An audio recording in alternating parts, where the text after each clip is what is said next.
Vámonos en caliente con los señor. temas, mano, porque Adelante, mi querido vámonos Víctor. ahí, vamos a ver qué hay, porque además hay obviamente muchos temas, es una semana tremenda, por demás interesante. Mira, la protesta de las normales rurales, que creo que es un gran tema, porque tiene que ver con lo que es en serio una alternativa en la educación.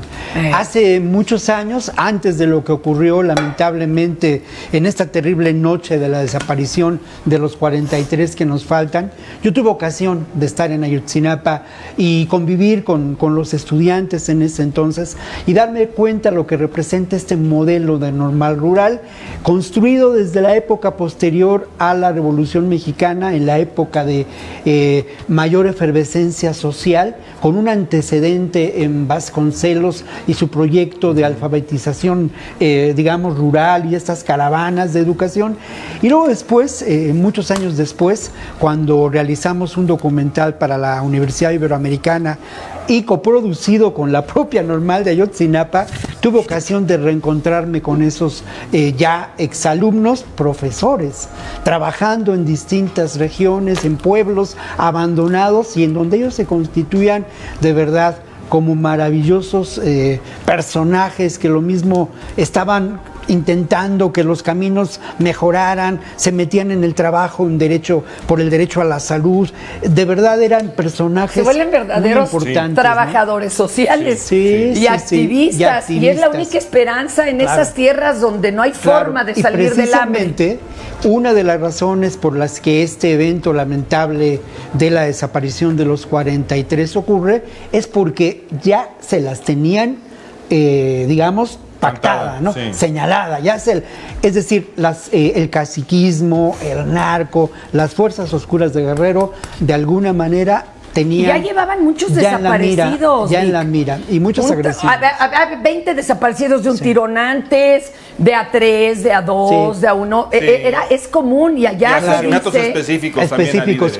Y lo importante es que estas protestas tienen que ver con la reivindicación del derecho a la educación de estos grupos que lamentablemente han sido marginados y que se encuentran en la realidad rural de nuestro país, y en donde se exige lo mínimo para mantener con vida a estas normales rurales de todo el país. Es de verdad, a mí me parece, por otro lado, que es uno de los espacios donde todavía hoy se conserva una auténtica resistencia de izquierda progresista. Y allá tenía carta abierta, carta blanca el ejército de hacer lo que quisiera, porque como era la zona de los guerrilleros, como Cabañas, entonces han operado en la oscuridad. Y obviamente uno de los grandes egresados de la Normal Isidro Burgos de Ayotzinapa, pues es Lucio Cabañas. ¿Y sabe también quién, Víctor? Álvaro Carrillo. Álvaro Carrillo,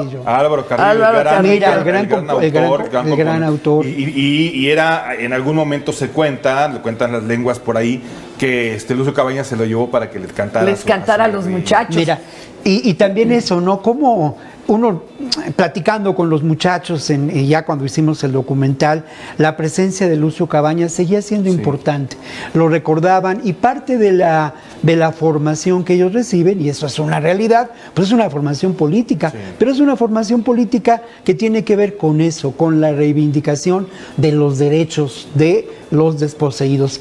Es un proyecto educativo que tenemos que defender, que tenemos que limitar, porque también es una realidad y no hay que negarlo, las acciones de corrupción que existen por parte de algunos personajes en esas normales. Pero yo te garantizo, porque lo viví, que ese proyecto tiene una enorme vigencia social, ¿no? Otro tema, córrele, baby. Y no solo en Guerrero, en muchos lugares del país. A ver, aquí está. Bueno, las raíces de la violencia política, que ha sido uno de los grandes temas manejado por los medios hegemónicos. Todas las campañas. Y todas las campañas. Bueno, esas raíces tienen dos momentos históricos determinantes. Uno es la llegada de Carlos Salinas de Gortari con una usurpación, con un fraude electoral. Por eso hay que cuidar el voto y por eso tenemos que ir a votar, porque los efectos de ese fraude electoral generaron un proyecto que ahora conocemos y definimos plenamente como neoliberal. ¿Qué elementos importantes se generaron entonces? Lo primero, la inclusión del poder económico dentro de los grupos políticos sociales del PRI, así como la Confederación Nacional Campesina o la CTM, bueno, se incluyó no de manera definida, pero explícita, a estos grupos empresariales que además, pues obviamente son los grupos empresariales más poderosos y conexos con lo que podemos considerar consorcios a nivel internacional. Y esto genera además una mentalidad que tiene que ver donde el sálvese quien pueda. Sí. El negocio sobre la vida humana. Otro elemento importante que tiene que ver con las raíces de la violencia es la época de Calderón, no hay duda. Otro la fraude. Guerra del narco, que tiene que ver precisamente, Fer, ¿Perdón? Es otro fraude y ahí están las consecuencias. Precisamente Calderón buscaba legitimarse con la Guerra del narco, claro, y generó, ya Salinas había puesto las bases de esta estrategia de militarización.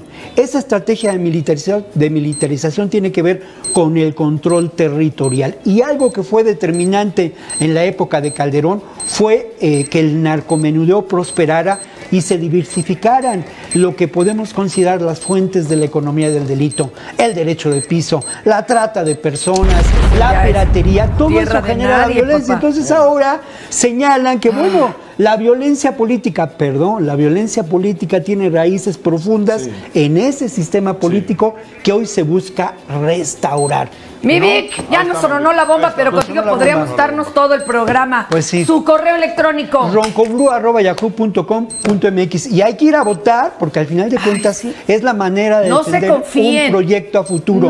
La distopía, la terrible realidad del país puede ser un Estado que odia a los pobres y un país de nuevo puesto a remate. Que nos han echado otra bomba. Sí. Ya. ¡Vale, a cuenta!